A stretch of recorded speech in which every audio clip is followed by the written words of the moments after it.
Hello everybody, welcome to King English Online Classes. ಪ್ರಿಯ ವಿದ್ಯಾರ್ಥಿಗಳೇ, ಇವತ್ತು ನಾನು ನಿಮ್ಮ ಎದುರಿಗೆ ಮತ್ತೊಂದು ಹೊಸ ವಿಡಿಯೋದೊಂದಿಗೆ ಒಂದು ಇಂಗ್ಲಿಷ್ ಪತ್ರಿಕೆ ಅನಾಲಿಸಿಸ್ನ ಮಾಡ್ತಾ ಇದ್ದೀನಿ. ಆಗಸ್ಟ್ 4, 2024 2ರಿಂದ 5 ಗಂಟೆ ನಡೆದಿರುವಂಥ ಈ ಎರಡನೇ ಪ್ರಶ್ನೆ ಪತ್ರಿಕೆಯ ಇಂಗ್ಲಿಷ್ ಅಂಕಗಳನ್ನು, ಇಂಗ್ಲಿಷ್ ವಿಶ್ಲೇಷಣೆಯನ್ನು, ಪ್ರಶ್ನೆಗಳೆಲ್ಲ ಹೇಗಿತ್ತು ಅದನ್ನು ಎಳೆಯಾಗಿ ನೋಡ್ತಾ ಹೋಗೋಣ. ವಿದ್ಯಾರ್ಥಿಗಳೇ, ಇದನ್ನು 2 ಭಾಗಗಳಾಗಿ ನಾನು ವಿಂಗಡಣೆ ಮಾಡಿದ್ದೇನೆ. ಮೊದಲನೇದಾಗಿ ಒಂದು ಭಾಗವನ್ನು ಕವರ್ ಮಾಡ್ತೀನಿ.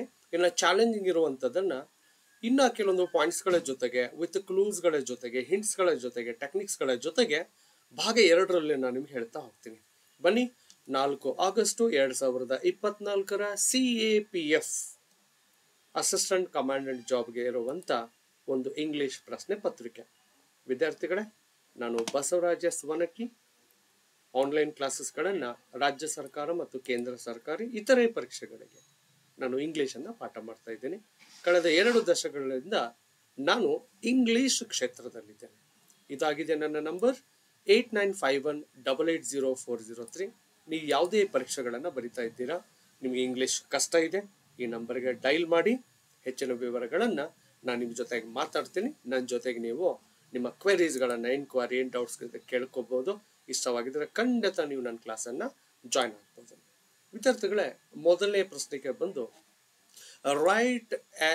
Right essays on any 4 of the following in about 300 words each. ವಿದ್ಯಾರ್ಥಿಗಳೇ, ಸರಿಸುಮಾರು 6 ಎಸೇಸ್ಗಳ ಒಂದು ಲಿಸ್ಟನ್ನು ಕೊಟ್ಟಿದ್ದಾರೆ. ಇದರಲ್ಲಿ ಯಾವುದನ್ನು, 2ನ್ನು 300 ಅಂಕಕ್ಕೆ 300 ಪದಗಳಿಗೆ ಮೀರದಂತೆ ನೀವು ಬರೀಬೇಕಿದೆ. Right. 4 digital economy, opportunities and challenges 1, global peace and national defence budget 2ನೇದು, tribal resistance to colonial rule 3, importance of tropical rain forest 4, English in India, deviance or variance. ಕೊನೆಯದಾಗಿ tribal cultures in the age of globalisation. ಖಂಡಿತ ಇದರಲ್ಲಿ 50% ಅಂಕರು 60% ಗೊತ್ತಿರುವಂಥ ವಿಷಯಗಳೇ ಆಗಿದೆ. 300 ಪದಗಳಿಗೆ ಮೀರದಂತೆ ಯಾವುದನ್ನ 2 ಪ್ರಬಂಧಗಳನ್ನು SS ನೀವು ಬರೀಬೇಕಾಗತ್ತೆ.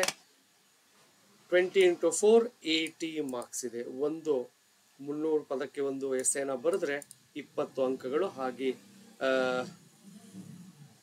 4 ಬರೀಬೇಕಿದೆ. ಯಾವುದನ್ನ 4, 20 × 4 ಇದೆ, 80 ಅಂಕದ ಪ್ರಶ್ನೆ. ವಿದ್ಯಾರ್ಥಿಗಳು, ಇದನ್ನ ನಾನು ಇನ್ನೊಂದು ಭಾಗದಲ್ಲಿ ವಿವರಣೆ ಮಾಡ್ತಾ ಹೋಗ್ತೀನಿ. ಆದ್ರೂ ಎಸೆ ಅಂತ ಬಂದಾಗ ನಿಮಗೆಲ್ಲ ಗೊತ್ತಿರುವಂತ ವಿಷಯ. ಫಸ್ಟ್ ನಾವು ಇಂಟ್ರಡಕ್ಷನ್ ಇಂದ ಆರಂಭ ಮಾಡ್ತೇವೆ, ಅದಾದ್ಮೇಲೆ ಎಲಾಬರೇಷನ್, ಕೊನೆಯದಾಗಿ ಕನ್ಕ್ಲೂಷನ್. ಬ್ರೀಫ್ ಆಗಿ ಹೇಳಿರ್ತೇನೆ, ಇದನ್ನ ವಿವರವಾಗಿ ಇನ್ನೊಂದು ವಿಡಿಯೋದಲ್ಲಿ ಈ ಲೆಂದಿ ಪಾಠನ ನೋಡ್ತಾ ಹೋಗೋಣ. ಪ್ರಶ್ನೆ 2 ಆಗಿತ್ತು, right arguments for and against each of the following statements ಅಂತ 2 ಸ್ಟೇಟ್ಮೆಂಟ್ ಕೊಟ್ಟಿದ್ದಾರಪ್ಪ. 2 ಕಂಪಲ್ಸರಿ ಇದೆ.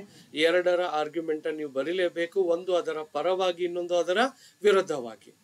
ಸೊ ಒಂದು ಪರ ವಿರುದ್ಧವಾಗಿ ಈ ವಿಷಯದ ಕುರಿತು ಬರೆದ್ರೆ 20 ಅಂಕ, 2 ಬರೆದಾಗ 40 ಅಂಕಗಳ ಪ್ರಶ್ನೆ. ಇಲ್ಲಾಯ್ತು, 120 ಪ್ರಶ್ನೆಗಳಿಗೆ ಇರುವಂತ ಕ್ವಶನ್ಸ್ಗಳನ್ನ ನೀವು ನೋಡಿದ್ರಿ. ವಿದ್ಯಾರ್ಥಿಗಳೇ, ಆರ್ಗ್ಯುಮೆಂಟ್ ರೈಟಿಂಗಿಗೂ ಕೆಲವೊಂದು ಫಾರ್ಮ್ಯಾಟ್ಸ್ ಇದೆ.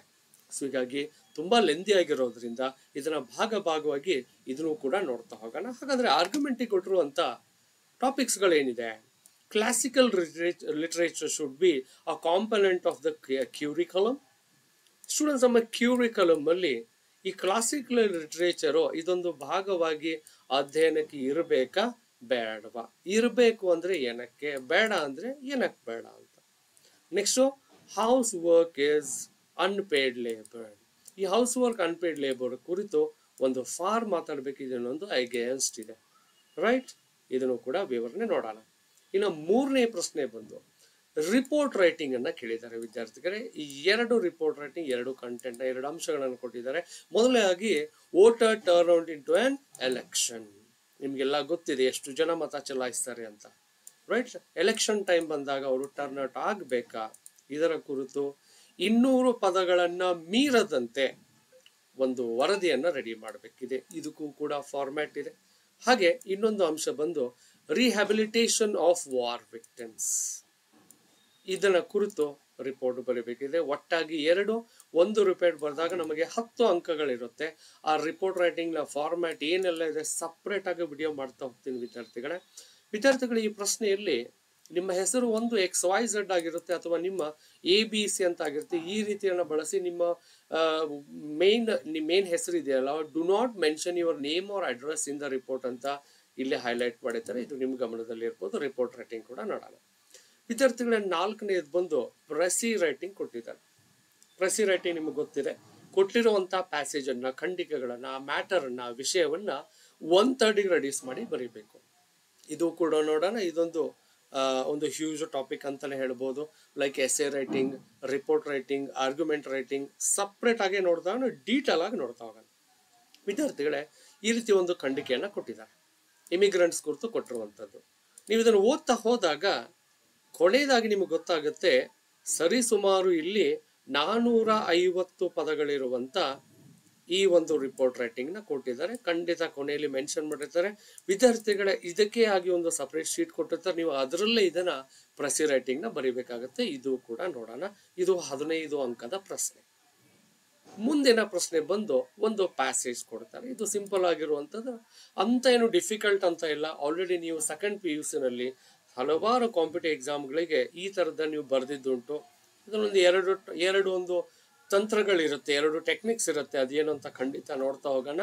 ಈ ತರ ಒಂದು ಪ್ಯಾಸೇಜ್ ನ ಕೊಟ್ಟು, ಖಂಡಿಕೆ ಕೊಟ್ಟು, ಅದರಲ್ಲಿ ಮಧ್ಯದಲ್ಲಿ ಕೆಲವು ಪದಗಳನ್ನ ಆಕ್ಚುಲಿ ಅವರು ಇಟಾಲಿಕ್ ಸೈಜ್ ಅಲ್ಲಿ ಬರೆದಿದ್ದಾರೆ. ನಾನು ಅಂಡರ್ಲೈನ್ ಮಾಡಿಬಿಟ್ಟು ಫಾಂಟ್ ಚೇಂಜ್ ಮಾಡಿದ್ದೇನೆ ಅದನ್ನು ಹೈಲೈಟ್ ಮಾಡೋದಕ್ಕೆ ಅಂತ.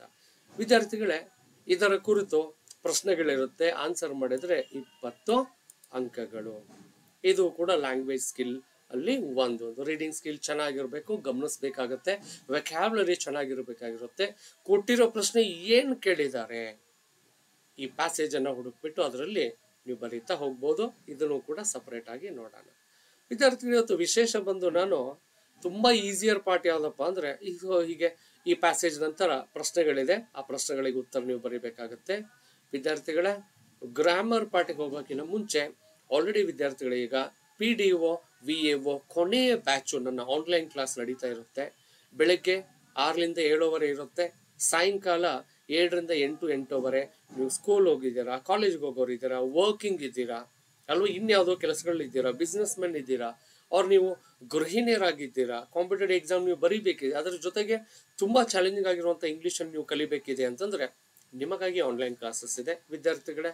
ಇತ್ತೀಚೆಗೆ MTS SSCD ಯಲ್ಲಿ MTS ನ ಕಾಲ್ಫಾರ್ಮ್ ಮಾಡಿದ್ದಾರೆ, CGL ಕಾಲ್ಫಾರ್ಮ್ ಮಾಡಿದ್ದಾರೆ, SSCS CBI 2024 ಕೂಡ ಕಾಲ್ಫಾರ್ಮ್ ಮಾಡಿದ್ದಾರೆ. ನೀವೇನಾನ ಈ ಪರೀಕ್ಷೆಗಳಿಗೆ ನೀವು ಆಕಾಂಕ್ಷಿಗಳಾಗಿದ್ದರೆ, ಇದನ್ನು ಬರಿತಾ ಇದ್ರೆ ವಿದ್ಯಾರ್ಥಿಗಳೇ, ಇದೇ ಆಗಸ್ಟ್ 21, 2024 ಬುಧವಾರ ದಿನದಂದು ಈ MTS CGL SSC ಕುರಿತಾಗಿ ಹೊಸ ಬ್ಯಾಚ್ ಅನ್ನು ಆರಂಭ ಮಾಡ್ತಾ ಇದ್ದೀನಿ. ನಿಮಗೆ ಆಸಕ್ತಿ ಇದೆಯಾ? 100 ರೂಪಾಯಿ, 1000 ರೂಪಾಯಿಯನ್ನ ಈ ನನ್ನ 8951000403ಗೆ ನೀವು ವಾಟ್ಸಪ್ ಮಾಡಿ ನನಗೆ ಅದನ್ನ ಸ್ಕ್ರೀನ್ ಶಾಟ್ ಕಳಿಸಿದ್ರೆ ನಿಮಗೆ ಆನ್ಲೈನ್ ಲಿಂಕ್ ಸಿಗುತ್ತೆ. ನೀವು ಕೂಡ ಕಲಿಬಹುದು ಮನೇಲೆ ಇದ್ಕೊಂಡು. ವಿದ್ಯಾರ್ಥಿಗಳು ಕೇಳ್ತಾರೆ, ಸರ್ ಆಫ್ಲೈನ್ ಅಷ್ಟು ಎಫೆಕ್ಟಿವ್ ಆಗಿರಲ್ಲ ಅಂತ. ಕ್ಲಾಸ್ನ ಅಟೆಂಡ್ ಮಾಡಿ ನೋಡಿ. ನಾನು ಕಂಡಕ್ಟ್ ಮಾಡುವಂಥ ಟೆಸ್ಟ್ಗಳು, ನಾನು ವಿವರಣೆ ಮಾಡುವಂಥ ಒಂದು ವಿಧಾನ, ಅದನ್ನ ಎಕ್ಸ್ಪ್ಲೇನ್ ಮಾಡುವಂಥ ಒಂದು ಸ್ಟೈಲ್ ಆಗಿರ್ಬೋದು, ಅದೆಲ್ಲ ನೋಡ್ತಾ ಹೋಗಿ ಖಂಡಿತ ನಿಮ್ಮ ಇಂಗ್ಲಿಷ್ ಈಗ ಹೇಗಿದೆಯೋ ನೀವು ಜಾಯಿನ್ ಆದಾಗ ಅಟ್ ಲೀಸ್ಟ್ 80ರಿಂದ 85% ನಿಮ್ಮಲ್ಲಿ ಸಾಕಷ್ಟು ಬದಲಾವಣೆ ಬರುತ್ತೆ. ಎಷ್ಟೋ ವಿದ್ಯಾರ್ಥಿಗಳು ಫಸ್ಟ್ ಟೈಮ್ಟಲ್ಲೇ ಅಟೆಂಡ್ ಮಾಡಿಬಿಟ್ಟು ಎಕ್ಸಾಮ್ನು ಪಾಸ್ ಮಾಡಿದ್ದುಂಟು. ಯಾಕೆ ನೀವು ಇದರ ಒಂದು ಭಾಗವಾಗಿರಬಾರ್ದು? ಸೊ ಇದು ನನ್ನ ನಂಬರ್ 8951000403. ಈ ನಂಬರ್ಗೆ 1000 ರೂಪಾಯಿಯ ಫೋನ್ ಪೇ ಮಾಡಿ ನನಗೆ ಸ್ಕ್ರೀನ್ ಶಾಟ್ ಕಳಿಸಿದ್ರೆ ನಾನು ನಿಮಗೆ ಆನ್ಲೈನ್ ಲಿಂಕ್ನ ಕೊಡ್ತೀನಿ. ಮಿಸ್ ಮಾಡ್ಕೋಬೇಡಿ. ಈ MTS ಪರೀಕ್ಷೆ ಬರೀತಿರೋರು ಜಸ್ಟ್ SLC ಪಾಸ್ ಆಗಿರ್ಬೇಕು, CGL ಬಂದು ಪದವೀಧರರಾಗಿರ್ಬೇಕು. ಆಮೇಲೆ SSCS CBI ಕರೆದಿದ್ದಾರೆ, ಇದು ಕೂಡ ನೀವು ಡಿಗ್ರಿ ಪಾಸ್ ಆಗಿರ್ಬೇಕು. ನಿಮಗಾಗಿ ಹೊಸ ಬ್ಯಾಚು ವಿದ್ಯಾರ್ಥಿಗಳೇ. ನಾನು ಈ ದುಡ್ಡುಗೋಸ್ಕರ ಮಾಡ್ತಿರುವಂಥದ್ದೆಲ್ಲ ಲಿಮಿಟೆಡ್ ಸೀಟ್ಸ್ಗಳಿರುತ್ತೆ. ಇಲ್ಲಿ ಎಕ್ಸ್ಪೋಸರ್ ಪ್ಲಸ್ ಅದರಲ್ಲಿ ಅಕ್ಯುರೇಸಿ, ಪ್ರಿಸಿಷನ್ ಮೇಂಟೈನ್ ಮಾಡ್ತಿರೋದ್ರಿಂದ ನಿಮ್ಮಲ್ಲಿ ರಿಸಲ್ಟ್ನ ನಾನು ಎಕ್ಸ್ಪೆಕ್ಟ್ ಮಾಡ್ತಾ ಹೋಗ್ತೇನೆ. ಹೀಗಾಗಿ ಲಿಮಿಟೆಡ್ ಸೀಟ್ಸ್ ಇರುತ್ತೆ, ಜಾಯ್ನ್ ಆಗ್ಬೋದು. ಬನ್ನಿ ವಿದ್ಯಾರ್ಥಿಗಳೇ, CAPF ನ ಪ್ರಶ್ನೆ 6 ಏನಾಗಿತ್ತು ನೋಡೋಣ. ರಿರೈಟ್ ಆಸ್ ಡೈರೆಕ್ಟೆಡ್ ಅಂತ ಇದೆ. ಶಾಲೆಯಲ್ಲಿ ನಾವು 7th 8th 9th ಸ್ಟ್ಯಾಂಡರ್ಡ್ ಇಂದ ಈ ತರ ನಾವು ನೋಡ್ತೇವೆ. Rewrite the sentence as directed. 10 ಪ್ರಶ್ನೆಗಳಿದೆ, ಒಂದಕ್ಕೆ 1 ಅಂಕ, 10 ಅಂಕಗಳ ಪ್ರಶ್ನೆ. ಅಷ್ಟು ಈಸಿಯಾಗಿ ತಗೋಬೇಡಿ ವಿದ್ಯಾರ್ಥಿಗಳೇ. ಇಲ್ಲಿರುವಂಥದ್ದು ಅಡ್ವಾನ್ಸ್ಡ್ ಇಂಗ್ಲಿಷ್ ಆಗಿರುತ್ತೆ. ಇದರಲ್ಲಿ pre basic, basic, intermediate English ಈ ಎಕ್ಸಾಮ್ ಅಲ್ಲಿ ಯಾವತ್ತೂ ಕೇಳಲಿಲ್ಲ, ಕೇಳೋದನ್ನಿಲ್ಲ. ಆದ್ರೂ ಕೂಡ ಈ ಸರಿ ಬರೆದವರು ಪಾಸಿಂಗ್ ಆಗೋ ಚಾನ್ಸಸ್ ತುಂಬಾ ಇದೆ. ಯಾಕಂದ್ರೆ ಪ್ರತಿ ಸರಿ ಕೇಳುವಷ್ಟು ಟಫ್ ಈ ಸರಿ ಆಗಿಲ್ಲ ಅಂತ ಹೇಳ್ಬೋದು. ಏನ್ ಕೊಟ್ಟಿದ್ದಾರೆ, ಒಂದು ವಾಕ್ಯ ಕೊಡ್ತಾರೆ. Let the door B shut ಅಂತ, ಬಾಗಿಲು ಮುಚ್ಚಲಾಗಲಿ. ದರ್ವಾಜಾ ಬಂದ್ ಕಿಯಾ ಜಾಯ್ ಅಂತಿದೆ. ಚೇಂಜ್ ದ ವಾಯ್ಸ್ ಅಂತ ಕೇಳಿದ್ದಾರೆ. ನೋಡಿದಾಗ ಇದು ಓದಿದಾಗ ಗೊತ್ತಾಗ್ತದೆ ವಿದ್ಯಾರ್ಥಿಗಳೇ, ಇದು ಪ್ಯಾಸಿವ್ ವೈಸ್ ಇದೆ. ಇದರ ಆಕ್ಟಿವ್ ವೈಸ್ ಹೇಗ್ ಮಾಡಬೇಕು? ಸುಮಾರು ವಿದ್ಯಾರ್ಥಿಗಳು ಎಲ್ಲೆಲ್ಲ ಇತರೆ ರಾಜ್ಯಗಳಲ್ಲಿ, ಒಳನಾಡಿನಲ್ಲಿ ಸುಮಾರು ವಿದ್ಯಾರ್ಥಿಗಳು ನನ್ನ ಆನ್ಲೈನ್ ಆಫ್ಲೈನ್ ಕ್ಲಾಸ್ಗಳನ್ನ ಜಾಯಿನ್ ಮಾಡಿದ್ದೀರಾ. ಖಂಡಿತ ನಿಮಗೆ ಗೊತ್ತಾಗುತ್ತೆ. ನನಗನ್ಸೋ ಮಟ್ಟಿಗೆ ನಮ್ಮ ಸುತ್ತಮುತ್ತಲಿನ ಪ್ರಾಂತ್ಯದಲ್ಲಿ 60 to 70% ವಿದ್ಯಾರ್ಥಿ ಇದನ್ನ ಆನ್ಸರ್ ಮಾಡೋಕ್ಕಾಗಲ್ಲ. ಯಾರು ಕಲ್ತಿದ್ದಾರೆ ಅವ್ರು ಮಾತ್ರ. Active voice passive voice related. Passive voice ಇದೆ. ಇದರ ಆಕ್ಟಿವ್ ವೈಸ್ ಏನು ಅಂತ ಕೇಳ್ತಾ ಇದ್ದಾರೆ. Let the door B shut ಅಂದ್ರೆ ಬಾಗಿಲು ಮುಚ್ಚಲಾಗಲಿ. ಇದಕ್ಕೆ ಆನ್ಸರ್ ಶಟ್ ದ ಡೋರ್, ಬಾಗಿಲನ್ನ ಮುಚ್ಚು ಅಂತ. ಇದು ಯಾಕೆ, ಹೇಗೆ, ಏನ್ ಫಾರ್ಮುಲಾ ಇದೆ ಅದೆಲ್ಲ ನಿಮಗೆ ಆನ್ಲೈನ್ ಕ್ಲಾಸಲ್ಲಿ ಹೇಳ್ಕೊಡ್ತೀನಿ. ಎಸ್, ಅಡ್ವಾನ್ಸ್ಡ್ ಇಂಗ್ಲಿಷ್ ಲೆವೆಲ್ಗೆ CAPF ನ ಕಮಾಂಡೆಂಟ್ ಅಸಿಸ್ಟೆಂಟ್ ಜಾಬ್ಗೆ ಈ ರೀತಿ ಪ್ರಶ್ನೆಗಳನ್ನ ಕೇಳ್ತಾರೆ. ಇನ್ನು ಎರಡನೇ ಪ್ರಶ್ನೆ ಆಗಿತ್ತು, he told me that he had not gone there. ವಾಕ್ಯ ನೋಡಿದಾಗಲೇ ಗೊತ್ತಾಗ್ತಾ ಇದೆ ಇದು ಇಂಡೈರೆಕ್ಟ್ ಸ್ಪೀಚ್ ಇದೆ, ಪರೋಕ್ಷ ಸಂಭಾಷಣೆ ಇದೆ. ಇದನ್ನ ಚೇಂಜ್ ಇಂಟು ಡೈರೆಕ್ಟ್ ಸ್ಪೀಚ್ ಅಂತ ಕೇಳ್ತಾ ಇದ್ದಾರೆ. ಅಂದ್ರೆ ಇದನ್ನ ಪ್ರತ್ಯಕ್ಷ ಸಂಭಾಷಣೆ ಮಾಡಿ ನೋಡಿ.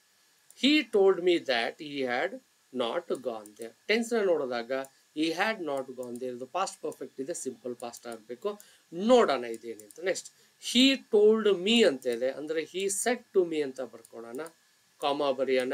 ಯಾಕೆ? ಡಿಕ್ಲರೇಟಿವ್ ಸೆಂಟೆನ್ಸ್ ಇದೆ. he had not gone there, ಆತ ತಾನೇ ಹೇಳಿರೋದು. ಸಿಂಪಲ್ ಪಾಸ್ಟ್ ಅಲ್ಲಿ I did not come here ಆಗತ್ತೆ. ಗೋ ಬರೆದ್ರು ಓಕೆ, ಬಟ್ 100% ವೇಟೇಜ್ ಇರೋದು ನಾನು ಮಾತ್ರ ಇದನ್ನೇ ಹೈಲೈಟ್ ಮಾಡೋದಪ್ಪ. ಇದು ನನ್ನ favourite. According to the order ಇದೆ. ಕೆಲವೊಬ್ರು ಗೋ ಬರ್ದಿದಾರ, ಅಂಕ ಕೊಡ್ಬೋದು, ಕೊಡದೇ ಇರ್ಬೋದು. 100% ಹೆಸರದಪ್ಪ ಕಮ್ಮಿ ಆಗುತ್ತೆ. So he did not come here is the right answer. And yes, this is what the question related answer for the second question. ಇದು ಡೈರೆಕ್ಟ್ ಇಂಡೈರೆಕ್ಟ್ ಬೇಸ್ಡ್ ಇರುವಂತದ್ದು. ಟೆನ್ಸಸ್ ಚೆನ್ನಾಗಿ ನಾವು ಅರ್ಥ ಮಾಡ್ಕೊಂಡಿರೋದು. ಮುಂದಿನ ಪ್ರಶ್ನೆ, he had not read the book, he had not seen it either ಅಂತ ಕೊಟ್ಟಿದ್ದಾರೆ. ಪ್ರಶ್ನೆ ನೋಡೋಣ. he had not read the book, ಅವನು ಈ ಪುಸ್ತಕವನ್ನ ಓದಿರಲಿಲ್ಲ. he had not seen it either, ಆ ಪುಸ್ತಕವನ್ನು ನೋಡಿರ್ಲಿಲ್ಲ ಕೂಡ ಅಂತಿದೆ. ಏನು ಡಿರೆಕ್ಷನ್ ಏನಿದೆ? ರೀರೈಟ್ ಯೂಸಿಂಗ್ ನೀದರ್ ನಾರ್ ಅಂತ ಕೇಳಿದ್ದಾರೆ. ರೈಟ್, ನೀದರ್ ನಾರ್ ಬಂದು ನೆಗೆಟಿವ್ ಎಕ್ಸ್ಪ್ರೆಷನ್, ಈದರ್ ಅವ್ರು ಬಂದು ಪಾಸಿಟಿವ್ ಆಗುತ್ತೆ. ಇಲ್ಲೂ ಕೂಡ ನೆಗೆಟಿವ್ ಇದೆ. ಅವನು ಪುಸ್ತಕವನ್ನ ಓದಿರ್ಲಿಲ್ಲ, ನೋಡಿಲ್ಲ ಕೂಡ ಅಂತಿದೆ. ಖಂಡಿತ ಸೂಟಬಲ್ ಆಗುತ್ತೆ ನೀದರ್ನವರು. ಹೇಗ್ ಬರೀತೀರಾ? ಎರಡು ವಾಕ್ಯಗಳನ್ನ ಈ ಕೋರಿಲೇಟಿವ್ ಕಂಜಂಕ್ಷನ್ ಇಂದ ಜೋಡಿಸಿದಾಗ ವಾಕ್ಯ ಹೀಗಾಗುತ್ತೆ. he had neither read the book nor seen it. That's all. This is all. ಪ್ರಶ್ನೆ 4 ಏನಿದೆ? he dash ಬ್ರಾಕೆಟ್ ಅಲ್ಲಿ ಡೂ ಕೊಟ್ಟಿದ್ದಾರೆ. it for the last 2 days. ಹೀಗೆ ಹೋದನ he do it for the last 2 days ಅಂತ ಅನ್ಕೊಳ್ಳೋಣ. Right ವಿದ್ಯಾರ್ಥಿಗಳ ಪ್ರಶ್ನೆನ ಗಮನಿಸಿದ್ರೆ ಇಲ್ಲಿ ಒಂದು ಫಾರ್ ಅಂತ ಪದ ಬಂದಿದೆ, ಇನ್ನೊಂದು ಫಾರ್ ದ ಲಾಸ್ಟ್ 2 days ಅಂತ ಕೊಟ್ಟಿದ್ದಾರೆ. ಅಂದ್ರೆ ಯಾವುದೋ ಒಂದು ಆಕ್ಷನ್ ನಡೀತಾ ಇದೆ, ಕಳೆದ 2 ದಿನಗಳಿಂದ ನಡೀತಾನೆ ಇದೆ. There has been a work which has been pertaining last 2 days ಅಂತ ನಾನು ಬ್ಲಾಂಕ್ ಅಲ್ಲಿ ಹೇಳಿದ್ರೆ ಹೀಗಿರುತ್ತೆ. ಈ ತರದ ಪದಗಳನ್ನು ನಾವು ಎಲ್ಲಿ ಕಾಣ್ತೀವಿ? ಪ್ರೆಸೆಂಟ್ ಪರ್ಫೆಕ್ಟ್ ಕಾಂಟಿನ್ಯೂಸ್ ಅಲ್ಲಿ, ವಿಶೇಷವಾಗಿ ಟೋಟಲ್ ಪೀರಿಯಡ್ ಆಫ್ ಟೈಮ್ ಅಂತ ಹೇಳ್ತೀವಿ. ಟೆನ್ಸ್ ಅಲ್ಲಿ ಬರುವಂಥದ್ದು ತುಂಬಾ ಬೇಸಿಕ್ ಆಗಿರುವಂಥದ್ದು. ಹಾಗಾದ್ರೆ ಆ ಟೆನ್ಸ್ ಅಲ್ಲಿ ಯಾವ್ದಪ್ಪ ಇದು? Present perfect continuous. ಏನ್ ಬಳಸ್ತೀರಾ? ING ಫಾರ್ಮ್ ಬಳಸ್ತೀರಾ. ಹೆಲ್ಪಿಂಗ್ ಅವ್ರ ಮೇಲೆ ಬರುತ್ತೆ, ಹ್ಯಾವ್ ಬೀನ್, ಹ್ಯಾಸ್ ಬೀನ್. ಹೀಗೆ ಹೆಲ್ಪಿಂಗ್ ವರ್ಬ್ ಬೇಸಿಕ್ ಇನಿಷಿಯೇಟರ್ ಅದು he has been doing ಆಗಬೇಕು.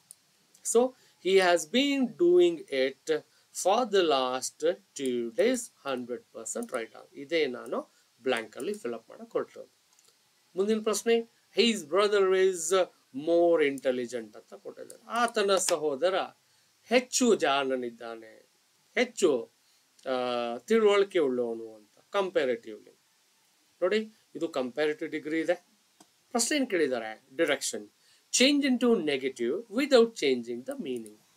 ನೆಗೆಟಿವ್ ಪದ ಮಾಡಿ ಬಳಸಬೇಕಂತೆ, ಆದ್ರೆ ಮೀನಿಂಗ್ ಚೇಂಜ್ ಆಗಬಾರ್ದು ಅಂತ ಹೇಳ್ತಾ ಇದ್ದಾರೆ. ಏನಿದೆ? His brother is more intelligent ಅಂತ. ಸ್ಟೂಡೆಂಟ್ಸ್, ಇದು ಪ್ರಾಕ್ಟೀಸ್ ಮೇಲೆ ಹೋಗುವಂಥದ್ದು. ಹಿಂಗೆ ನೋಡಿದ ತಕ್ಷಣ it's not a simple question. As I told you, for CAPF commandant, assistant commandant ಜಾಬ್ಗೆ they are going to like cross check you with sometimes intermediate or sometimes advance, sometimes pro English ಕೇಳೋ ಸಾಧ್ಯತೆ ಇರುತ್ತೆ. ಸದ್ಯಕ್ಕೆ ಇದು advance English ಮಾತ್ರ ಇದೆ. ಏನಿದೆ ಪ್ರಶ್ನೆ? He's brother is more intelligent. ಆತನ ಸಹೋದರ ಹೆಚ್ಚು ಅಂದ್ರೆ ಸ್ವಲ್ಪ ಇತರರಿಗಿಂತ ಹೆಚ್ಚು ಇಂಟೆಲಿಜೆಂಟ್ ಇದ್ದಾರೆ ಅಂತ ಕೊಟ್ಟಿದ್ದಾರೆ. ನೆಗೆಟಿವ್ ಮಾಡಬೇಕಿದೆ, ಮೀನಿಂಗ್ ಚೇಂಜ್ ಮಾಡಬೇಡಿ. ನಾನೇನ್ ಬರ್ತಿದ್ದೆ? ಹೀಸ್ ಬ್ರದರ್ ಇಸ್ ನಾಟ್ ಸೇರಿಸ್ಕೊಂಡೆ, ನೆಗೆಟಿವ್ ಆಯ್ತು. ಲೆಸರ್ ಇಂಟೆಲಿಜೆಂಟ್ ಅಂತ ಬರ್ತಿದ್ದೀನಿ. ಆತನ ಸಹೋದರ ಹೆಚ್ಚಿನ ಅಂದ್ರೆ ಇತರರಿಗಿಂತ ಇಂಟೆಲಿಜೆನ್ಸಿಯಲ್ಲಿ ಕಡಿಮೆ ಇಲ್ಲ ಅಂತ ಬರ್ತಾ ಇದೆ. ಹಾಗಾದ್ರೆ ಇದು ಮೋರ್ ಇಂಟೆಲಿಜೆಂಟ್ ಅಂತಾನೆ ಬರ್ತಾ ಇದೆ. ಅಫ್ಕೋರ್ಸ್ ಸ್ವಲ್ಪ ಚಾಲೆಂಜಿಂಗ್ ಇದೆ. ನಾನು ಸ್ಯಾಂಟ್ಯಾಕ್ಸ್ ಏನ್ ಬಳಸಿದ್ದೇನೆ ಗೊತ್ತಾ? Word order, subject, helping verb plus negative not plus lesser, right? ಅಂದ್ರೆ ಅಡ್ಜೆಕ್ಟಿವ್ ಪ್ಲಸ್ ಇನ್ನ ಇದರ ಕಂಪರೇಟಿವ್ ಇದ್ರೆ ಯಾರಿಗೆ ಅಂತ ಬರಿಬಹುದು. This is what my formula. ಈ ಫಾರ್ಮುಲಾ ಯಾರು ಗೊತ್ತಿದೆ ಖಂಡಿತ you will be convinced with what I said, what I explained right now, the answer for the 5th question. So ಇಲ್ಲಿ ನೆಗೆಟಿವ್ ಕೇಳಿದ್ದಾರೆ, ಮೋರ್ ಇಂಟೆಲಿಜೆಂಟ್ ಇದೆ, ಅದಕ್ಕೆ comparative degree not lesser intelligent ಆಗುತ್ತೆ. ವಿದ್ಯಾರ್ಥಿಗಳೇ, ಮೋರ್ ಬಂದು ಕಂಪ್ಯಾರಿಟಿವ್ ಇದೆ, ಹಾಗಾಗಿ ನಾನು ಇಲ್ಲಿ ಕಂಪ್ಯಾರಿಟಿವ್ ಬಳಸಿದ್ದೇನೆ, ನೆಗೆಟಿವ್ ಕೂಡ ಮಾಡಿದ್ದೇನೆ, ಬಟ್ ಮೀನಿಂಗ್ ಚೇಂಜ್ ಆಗಿಲ್ಲ. This is what my answer students. ಮುಂದಿನ ಪ್ರಶ್ನೆಗೆ ಬರೋಣ.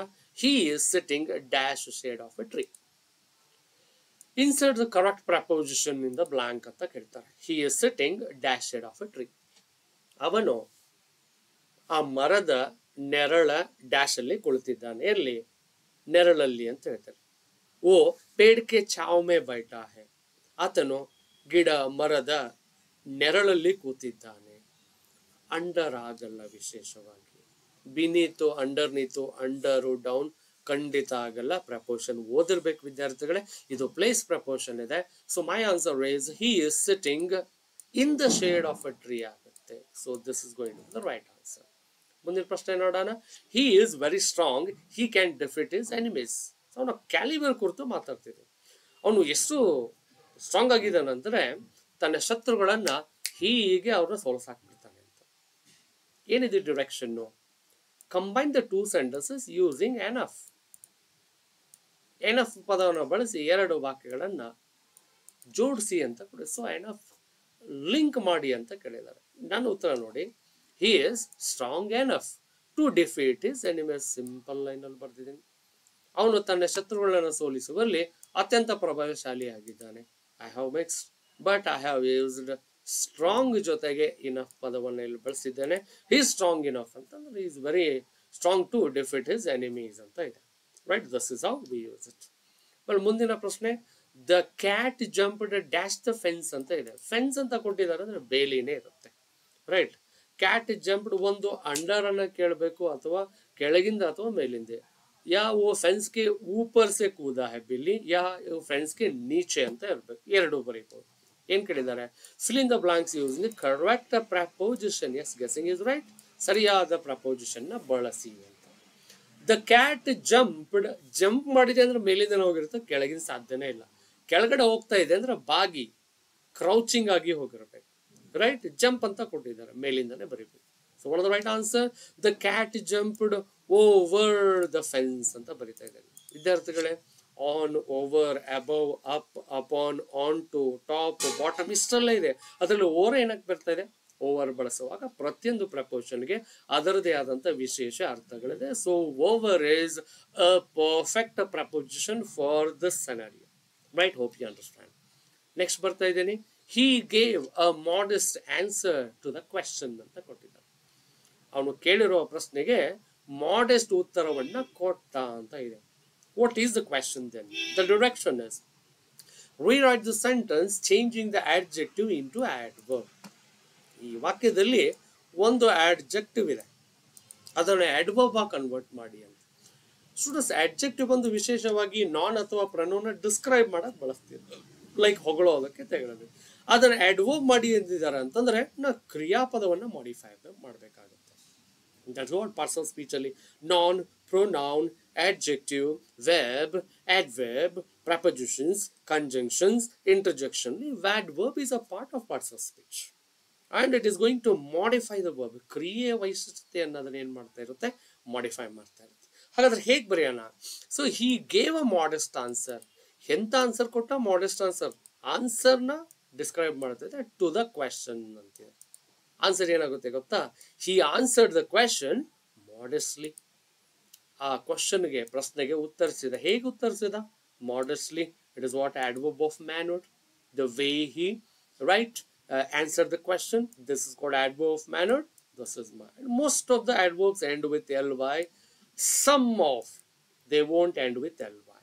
Right? So modest is I have transformed modest ಇರುವಂತ adjective ನ ನಾನು ಇಲ್ಲಿ adverb ಆಗಿ modify ಮಾಡಿರೋದು ಕಾಣಬಹುದು. This is the answer. Right? ಮುಂದಿನ ಪ್ರಶ್ನೆ. It is difficult to get used to eat with chopsticks. Question ಇದೆ, it is difficult to get used to eat with chopsticks. Used to ಅಂತ ಬಂದಾಗ ನಮಗೆ ಮೋಡಲ್ಸ್ ಅಲ್ಲಿ ಒಂದು ವಿಶೇಷವಾದಂತ ಅದಕ್ಕೆ ಸ್ಥಾನಮಾನ ಇದೆ. ಒಂದು ಡಿಸ್ಕಂಟಿನ್ಯೂಡ್ ಆಕ್ಷನ್ ಅಂತ, second one habitual action or accustomed ಅಂತ ಹೇಳ್ತೀರಾ. ಆ ಎರಡರಲ್ಲೂ ಒಂದು ಕೊಟ್ಟಿದ್ದಾರೆ. ರೈಟ್? ಗೆಟ್ ಯೂಸ್ಡ್ ಅಂತ ಕೊಟ್ಟಿದ್ದಾರೆ.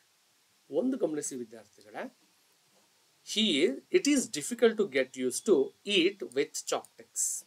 ಚಾಪ್ಸ್ಟಿಕ್ಸ್ ಗೊತ್ತಲ್ವಾ? ರೈಟ್? ಆ ಚಾಪ್ಸ್ಟಿಕ್ಸ್ ನಿಂದ ತಿನ್ನೋ ಅಂತ ಅಭ್ಯಾಸ ಮಾಡ್ಕೊಳ್ಳೋದೇನಿದೆ, ರೂಢಿ ಮಾಡ್ಕೊಳ್ಳೋದೇನಿದೆ ಅಲ್ವಾ, ಅದು ಸ್ವಲ್ಪ ಕಷ್ಟಕರ ಅಂತ ಕೊಟ್ಟಿದ್ದಾರೆ. ಏನ್ ಮಾಡ್ಬೇಕಿದೆ ಅಲ್ಲ? Direction is use the correct form of the verb in the bracket. Bracket ಅಲ್ಲಿ ಒಂದು verb ಕ್ರಿಯಾಪದ ಕೊಟ್ಟಿದ್ದಾರೆ, ಅದನ್ನ ಮಾಡಿಫೈ ಮಾಡಿ ಸರಿಯಾಗಿ ಮಾಡಿ ಮೀನಿಂಗ್ಫುಲ್ ಆಗೋ ತರ ವಾಕ್ಯವನ್ನ ರೀರೈಟ್ ಮಾಡಿ ಮರಳಿ ಬರೀರಿ ಅಂತ ಕೇಳಿದ್ದಾರೆ.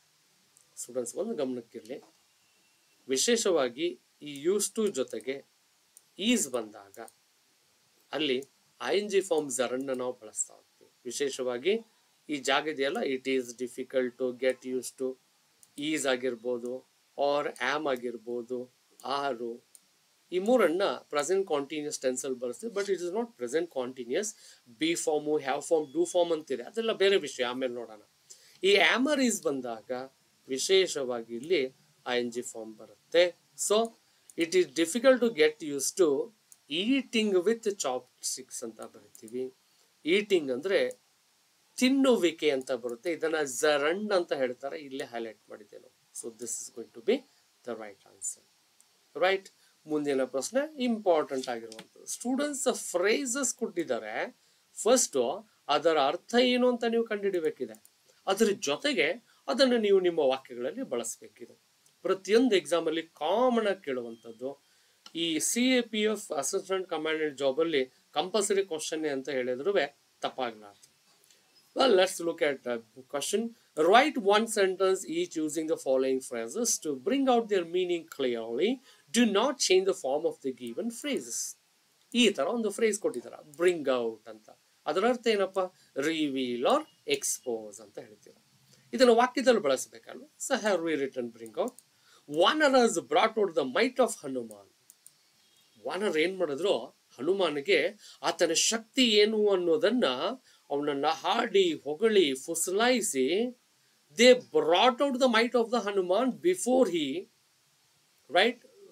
Flu on the Sri Lankan ocean ಅಲ್ವಾ. ಆ ಸೀಮೋಲ್ಲಂಘನ ಮಾಡೋಕ್ಕಿಂತ ಮುಂಚೆ ಹನುಮಾನಿಗೆ ಅವನ ಶಕ್ತಿ ಏನು ಅನ್ನೋದನ್ನ ರಿವೀಲ್ ಮಾಡಿದ್ರು, ಎಕ್ಸ್ಪೋಸ್ ಮಾಡಿದ್ರು. ಹೇಗೆ ಆಂಜನೇಯ, ನಿನ್ನ ಶಕ್ತಿನೇ ನೀನ್ ಮರ್ತ್ಬಿಟ್ರೆ ಹೇಗೆ ಅಂತ, ಹೀಗಿದೆ ಹಾಗಿದೆ ಅಂತ. ಅವಾಗ ಅವನು ವಿರಾಟ ರೂಪ ತಾಳಿ ಸೀಮೋಲ್ಲಂಘನ ಮಾಡಿ ಸೀತಾಮಾತೆಗೆ ಚೂಡಮಣಿ ಕೊಟ್ಟರು ಅಂತ ಎಲ್ಲ ಗೊತ್ತಿರುವಂತ ವಿಷಯ. ವಿದ್ಯಾರ್ಥಿಗಳೇ, ಬ್ರಿಂಗ್ ಔಟ್ ಇದೆಯಲ್ವಾ, ಇದು ನೀವು 4 ರೂಪದಲ್ಲಿ ಬಳಸ್ಬೋದು, 5 ರೂಪದಲ್ಲೂ ಬಳಸ್ಬೋದು. ಕಾಮನ್ ಆಗಿ, ಮಿನಿಮಮ್ ಆಗಿ, ಇನ್ ಜನರಲ್ ನಿಮಗೆ ಟೆನ್ಸಸ್ ಗೊತ್ತಿದೆ ಅಂದ್ರೆ V1, V2, V3, V4 ಗೊತ್ತಿದ್ದೇ ಇರುತ್ತೆ. V1 ನಾವು ಸಿಂಪಲ್ ಪ್ರೆಸೆಂಟ್ ಅಂತ ಹೇಳ್ತೀವಿ, V2 ನ simple past, V3 past participle, V4 present participle ಅಂತ. ಅದಕ್ಕೆ ವರ್ಬ್ 1 ವರ್ಬ್ 2 ವರ್ಬ್ 3 ವರ್ಬ್ 4 ಹೇಳ್ತಾರೆ. ನೀವು ಯಾವ ಟೆನ್ಸ್ ಅಲ್ಲನ ಬರೀರಿ, ಬಟ್ ಈ ಪದವನ್ನ ನಿಮ್ಮ ವಾಕ್ಯದಲ್ಲಿ ಬಳಸಿ ಮೀನಿಂಗ್ಫುಲ್ ಆಗಿ ಬರೆದ್ರೆ you will get the marks. So my sentence for bring out is ನಾನು ಬ್ರಾಟ್ ಔಟ್ ಅಂತ ಮಾಡಿದೆ. ಬ್ರಿಂಗ್ ಔಟ್ ಇರೋದ ಬ್ರಾಟ್ ಔಟ್ ವಿ ಟೋನಲ್ಲಿ ಬೆಳೆದಿದೆ, ಸಿಂಪಲ್ ಪಾಸ್ಟಲ್. Vanaras brought out the might of the Hanuman before he flew over the sea ಅಂತ ಹೇಳ್ಬೋದಲ್ವಾ, ಹೀಗೆ. So this is my answer and this is the meaning. ಬನ್ನಿ ಎರಡನೇ ಫ್ರೇಸ್ ಏನಿದೆ ನೋಡೋಣ. ಗಿವ್ ವೇ ಅರ್ಥ ಟು ಬ್ರೇಕ್ ಆರ್ ಕೊಲ್ಯಾಪ್ಸ್ ಅಂತ ಆಗುತ್ತೆ. ಆನ್ಸರ್ ನೋಡಿ, ಗಿವ್ ವೇ ಅಂದ್ರೆ ಬ್ರೇಕ್, ಮುರಿದು ಬೀಳೋದು, ಕೊಲ್ಯಾಪ್ಸ್ ಆಗೋದು, ಕುಸಿಯೋದು.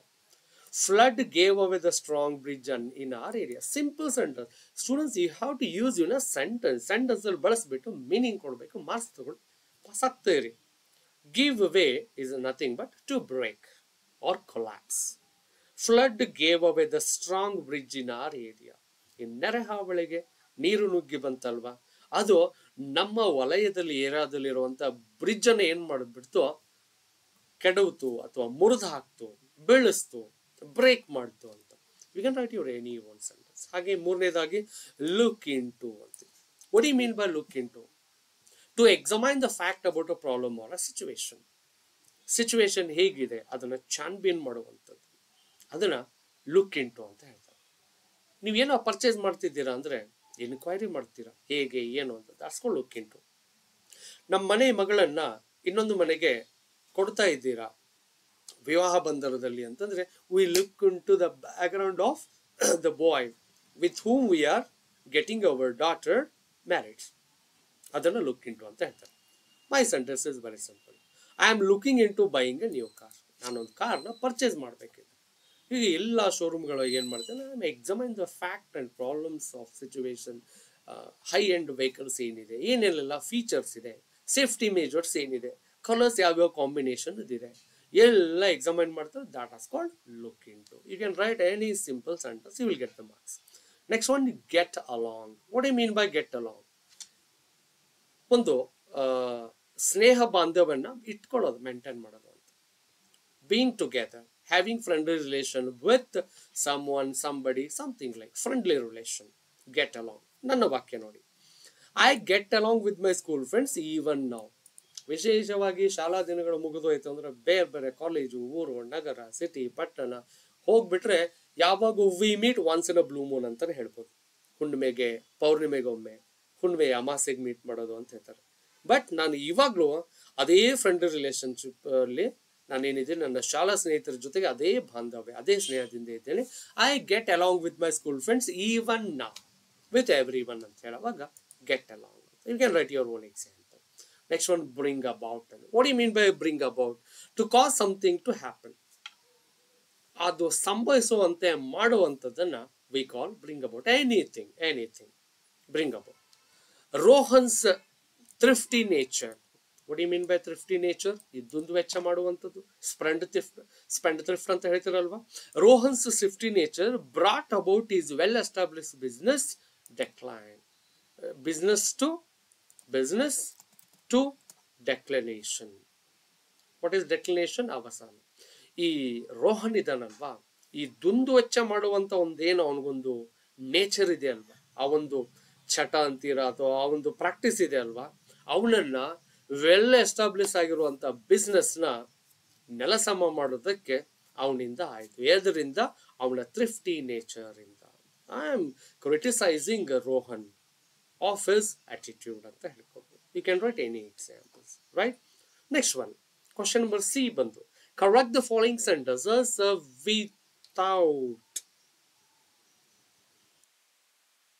without making any unnecessary changes. ವಿದ್ಯಾರ್ಥಿಗಳೇ, ಇದು 5 ಪ್ರಶ್ನೆ. ಒಂದು ಪ್ರಶ್ನೆಯನ್ನ ಸರಿಯಾಗಿ ಉತ್ತರಿಸಿದ್ರೆ ನಿಮಗೆ 5 ಅಂಕ ಇರುತ್ತೆ. ಬನ್ನಿ ಪ್ರಶ್ನೆ ಏನಿದೆ ಅಂತ ನೋಡ್ತಾ ಹೋಗೋಣ. ವಿದ್ಯಾರ್ಥಿಗಳೇ, ಇದು ನಿಮ್ಮ ಅಂಕ. Well, hope you understand it. All right? Okay, fine. Let me cross check. Yes, here you will find 5 questions and each question carries a mark and totally 5 marks. ಇದು ಕೂಡ ಸಿಂಪಲ್ ಆಗಿರಲ್ಲ ವಿದ್ಯಾರ್ಥಿಗಳ, ಅಡ್ವಾನ್ಸ್ಡ್ ಆಗೇ ಇರುತ್ತೆ. ಬನ್ನಿ ಮೊದಲೇ ಪ್ರಶ್ನೆ ನೋಡೋಣ. He walked 1.5 hours ಅಂತ ಇದೆ. ಅಫ್ಕೋರ್ಸ್ ನಾವು ಮಾತಾಡುವಾಗ ಹೀಗೆ ಮಾತಾಡಿ, communication okay. As far as related to grammar, one must be grammatically sound and precise. Wrong ಆಗಿದ್ದಾನೆ. ಹೇಗೆ ಬರೀತೀರಾ? he walked an hour and a half ಅಂತ ಹೇಳ್ತೀರಾ. he walked an hour and a half. he walked 1.5 hour ಮಾತಾಡುವಾಗ okay, but grammatically he walked an hour and a half. ಯಾರೆಲ್ಲ ಈ ಪ್ರಶ್ನೆ ಪತ್ರಿಕೆ ಬರೆದಿದ್ದೀರಲ್ವಾ, ಪ್ರಶ್ನೆ 5, 6 ಕೊನೆ 2 ಪ್ರಶ್ನೆಗಳನ್ನ ನಾನು ವಿವರವಾಗಿ ವಿತ್ ಎಕ್ಸ್ಪ್ಲನೇಷನ್ ಹೇಳ್ತಾ ಇದ್ದೇನೆ. I am taking lots of time to convince you people.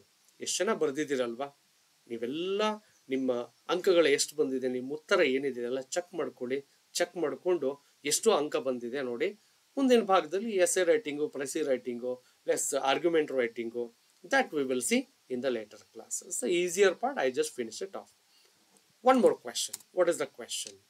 He is always ready to pick up quarrel. Students, ಪದ ನೋಡ್ತಿದ್ದಂಗೆ pick up someone ಅಂದ್ರೆ ಯಾರನ್ನ ಓಕೆ ಹೊರಗಡೆಯಿಂದ ಮನೆಗೆ, ಮನೆಯಿಂದ ಸ್ಟೇಷನ್ಗೆ ನಾವು ಪಿಕಪ್ ಮಾಡ್ತೀವಿ. Pick up a quarrel. Is always ready to pick up quarrel. ಅವನು ಯಾವತ್ತೂ ಜಗಳ ಮಾಡೋದಕ್ಕೆ ಅಥವಾ ಜಗಳ ಕಾಯೋದಕ್ಕೆ ತುದಿಗಾಲನೆ ನಿಂತಿದ್ದಾನೆ ಅನ್ಸಿದ್ರೆ ಆ ಥರದ ವಕೀಲೆ ಪಿಕಪ್ ಸರಿ ಆಗ್ತಾ ಇಲ್ಲ. ಪಿಕ್ ಜೊತೆಗೆ ಅಪ್ ಬರಬಾರ್ದು ಅನ್ನೋಂಥದ್ದು ನಂದೊಂದು ಸಲಹೆ ನೋಡಿ. he is always ready to pick a quarrel ಆಗಬೇಕು. ಕಾರ್ರಲ್ಸ್ ಅಲ್ಲ, pick a quarrel. ಪ್ರಾಕ್ಟೀಸ್ ಅಲ್ಲಿ ಬರೆಯುವಂಥದ್ದು. This is the right answer. So not pick up. pick up ಬರಬಾರ್ದು, only pick is enough. This is the answer. Simple ಆಗಿರುವಂಥದ್ದು, but ಆದ್ರೂ brain ಥೀಸಿಂಗ್ ಇದೆ. Next one, I have ordered for dinner. Students, ordered ಅಂತ ಪದ ಬಳಸಿದಾಗ for ಬರಲ್ಲ. ನಿಮ್ಗೆ ಗೊತ್ತಿದ್ರೆ ಗೊತ್ತಿಲ್ಲ ಅಂದ್ರೆ ಇವಾಗ ಅರ್ಥ ಮಾಡ್ಕೊಳ್ಳಿ. ಏನಾಗುತ್ತೆ? I have ordered the dinner. ಯಾಕೆ ಗೊತ್ತಾ? ಈ verb form order, ordered, ordered, ordering, to order ಇವೆಲ್ಲ ಬಂದಾಗ, ವರ್ಬ್ ಫಾರ್ಮ್ ಬಂದಾಗ ಫಾರ್ ಬರಲ್ಲ. ಇಲ್ಲಿ ನೌನ್ ಫಾರ್ಮ್ ಬರಬೇಕು. I have placed an order, I have not placed an order for dinner, ಈ ತರ ಬಳಸ್ಬೋದು. ವರ್ಬ್ ಫಾರ್ಮ್ ಬರೆದಾಗ ಅಲ್ಲಿ ಫಾರ್ ಪದ ಬರಲ್ಲ. So right answer is I have ordered the dinner is the right answer. So in this textual, in this scenario, for is not at all necessary. This is the answer. ಮುಂದಿನ ಪ್ರಶ್ನೆ, let us discuss about the problems ಅಂತ. Discuss ಬಂದಾಗ about ಪದವನ್ನು ನಾವು ಬಳಸಲ್ಲ. ಏನಾಗಬೇಕು? let us discuss the problem or the problems, that's all. So in the sentence, about, the term about is not at all necessary. ಐದನೇ ಪ್ರಶ್ನೆ ನೋಡೋಣ. One cannot be too careful about what he says. ತುಂಬಾ challenging question ವಿದ್ಯಾರ್ಥಿಗಳ. ಮೋಡಲ್ಸ್ನೇ ಸೇರಿಸಿದ್ದಾರೆ, ಆಮೇಲೆ one ಅನ್ನುವಂಥ indefinite pronoun ಬಳಸಿದ್ದಾರೆ. Not ಕೊಟ್ಬಿಟ್ಟು meaning ಎಲ್ಲ ಹೆಂಗಂದ್ರೆ ಲೈಕ್ ಟೋಟಲಿ ಬ್ಲ್ಯಾಕ್ಔಟ್ ಆಗಿಬಿಡ್ಬೇಕು ಆ ರೀತಿ ಕೊಟ್ಟಿದ್ದಾರೆ. ಆದ್ರೂ if you are a smart working, one cannot be too careful about what he says. What you mean by one? ಒಂದು ಅಂತರೂ ಅಲ್ವೇ. Indefinite pronoun one cannot be too careful about what he says ಅಂತ ಕೇಳಿದ್ದಾರೆ. ಇದರ ಸರಿಯಾದ ಉತ್ತರ one must be ಆಗಬೇಕು. Careful about what one says ಅಂತ ಆಗುತ್ತೆ. ಹಿ ಬರೆದ್ರು okay, but I stress on using one ಬರಲೇಬೇಕು. ಯಾಕೆ? ಅದು ಯಾರು ಅಂತಾನೆ ಗೊತ್ತಿಲ್ಲ. ನಾನು ಹೇಳಿಲ್ವಾ ಇಂಡೆಫಿನೆಟ್ ಪ್ರೊನೌನ್ ಅಂತ. One must be careful about what one says. ನಾನೇನು ಹೇಳ್ತಿದ್ದೇನೆ ಅಂದ್ರೆ ಫಸ್ಟ್ ನನಗೆ ಕರೆಕ್ಟಾಗಿ ಇರಬೇಕು, ಅಲ್ಲ ಗೊತ್ತಿರಲೇಬೇಕು. It's a mandatory. Can not be ಬರೋದಿಲ್ಲ, ಇಲ್ಲ ಮಸ್ಟ್ ಬಿ ಮ್ಯಾಂಡೇಟರಿ, ಕಂಪಲ್ಸೇಷನ್ ಬಳಸಬೇಕು. ಆಮೇಲೆ ವಾಟ್ ಹಿ ಸೇಸ್ ಅಲ್ಲ, ಒನ್ ಕೊಟ್ಟಿದ್ದಾರೆ. So what the one says ಆಗ್ಬೇಕು. Hope you understand students. So ಇದಾಗಿತ್ತು CAPF. ನಿಮ್ಮ ಅಂಕಗಳನ್ನು ನೋಡಿ ವಿದ್ಯಾರ್ಥಿಗಳೇ, ನಿಮ್ಮ ಗಮನಕ್ಕೆ new English online classes MTS CGL CHSL CBI 2024 ಈಗಾಗಲೇ ನಾನು ನಿಮ್ಗೆ ಹೇಳಿದೆ. August 21st ಆರಂಭ ಮಾಡ್ತೀನಿ. Just 1000 rupees. ಇದು ನನ್ನ ನಂಬರ್ ಆಗಿದೆ. ಆನ್ಲೈನ್ ಲಿಂಕಲ್ಲಿ ಕರೆ ಮಾಡಿ ನನಗೆ ಈ ಫೋನ್ ಪೇ ಮಾಡಿ ಆನ್ಲೈನ್ ಲಿಂಕ್ನ ತಗೊಳ್ಳಿ. ಹಾಗಾದ್ರೆ ಇದರ ಫೀಚರ್ಸ್ ಏನಿದೆ ವಿಶೇಷವಾಗಿ ನಾನು ಹೈಲೈಟ್ ಮಾಡಕ್ ಹೋಗಿರ್ಲಿಲ್ಲ. ಯಾರು ಆಫ್ಲೈನ್ ಬಂದಿದ್ದಾರೆ, ನನ್ನ ಕ್ಲಾಸಸ್ಸು ಕಂಟೆಂಟ್ ಏನಿದೆ ಅಂತ ಗೊತ್ತು. ಖಂಡಿತ ಅವರು ಚೆನ್ನಾಗಿ ಓದ್ತಾ ಇದ್ದಾರೆ, ಬರಿತಾ ಇದ್ದಾರೆ. They are dreaming about central government jobs, not only state government. Features ಏನಪ್ಪಾ ಅಂದ್ರೆ 25ರಿಂದ 30 ದಿನಗಳ ಕ್ಲಾಸು. ಡಿಪೆಂಡ್ಸ್, ನೀವು ಯಾವುದು ಸೆಂಟ್ರಲ್ ಗೌರ್ಮೆಂಟ್ ಜಾಬ್ ಮಾಡ್ತಾ ಇದ್ದೀರಾ ಅಥವಾ ಸ್ಟೇಟ್ ಗೌರ್ಮೆಂಟ್ ಜಾಬ್ ನೀವು ಅಪ್ಲೈ ಮಾಡ್ತಿದ್ದೀರಾ ಅದರ ಮೇಲೆ 20ರಿಂದ 25 ಅಥವಾ 25ರಿಂದ 30 ದಿನಗಳ ಕ್ಲಾಸ್. ಸೆಕೆಂಡ್ ಫೀಚರ್ ಏನ, watch recording classes of every session hundreds of times. ವಿದ್ಯಾರ್ಥಿ ನಿಮ್ಮ ಬ್ಯಾಚ್ ಮುಗಿಯೋರ್ಗು ಎಸ್ ಸರ್ ಏನೋ ನೋಡ್ಕೊಳ್ಳಿ, ನೋಟ್ಸ್ ಮಾಡ್ಕೋಬಹುದು. That feature is there. Back to back test ಸೀರೀಸ್ಗಳಿರುತ್ತೆ. I conduct my own test, ಅದಾದ್ಮೇಲೆ ಮಾಡಲ್ ಕ್ವಶನ್ ಪೇಪರ್ ತಗೊಳುತ್ತೆ. ಹಾಗೆ ವಿದ್ಯಾರ್ಥಿಗಳು ಕಳಿಸ್ಕೊಟ್ಟಿರುವಂಥ ಕ್ವೆಶನ್ಸ್ಗಳನ್ನ ಸಾಲ್ವ್ ಮಾಡ್ತಾ ಹೋಗ್ತೀವಿ. Analysis of model question papers analysis ಮಾಡ್ತೀವಿ ಸ್ಟೂಡೆಂಟ್ಸ್ ಜೊತೆಗೆ ಡಿಸ್ಕಸ್ ಮಾಡಿಬಿಟ್ಟು. ಹೆಲ್ಪ್ ಡೆಸ್ಕ್ ಫೆಸಿಲಿಟಿ ಕೂಡ ಇದೆ. These are the features. Don't miss this opportunity, students. Do join my classes, just paying 1,000 rupees only. Well, that's all for the day, students. ಇದಾಗಿತ್ತು CAPF 2024 ನ grammar questions ಗಳ, advance English questions ಗಳ ಒಂದು ವಿಶ್ಲೇಷಣೆ. Take care, ಬಾಯ್. Shortly ಮತ್ತೆ ಈ ಮುಂದಿನ ಭಾಗದ ಜೊತೆಗೆ ಇನ್ನೊಂದು ವಿಡಿಯೋ ಜೊತೆಗೆ ನಿಮ್ಮನ್ನ ಕಾಣೋಣ. ಬಾಯ್. God bless you.